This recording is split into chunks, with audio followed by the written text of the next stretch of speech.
చెరిగింది దీపం కరిగింది రూపం. అమ్మా నాపై ఏమంత కోపం, కొండంత శోకం.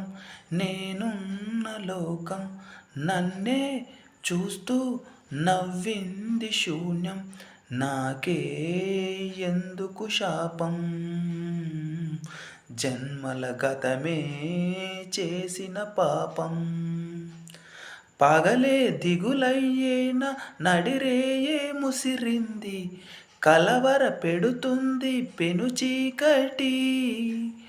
ఊపిరి నన్నొదిలి నీలా వెళ్ళిపోయింది, బ్రతికే సుఖమేమిటి. ఓ అమ్మా అమ్మా నే పసివానమ్మా, నీవే లేక వసివాడానమ్మా. ఓ అమ్మా అమ్మా నే పసివానమ్మా, నీవే లేక వసివాడానమ్మా.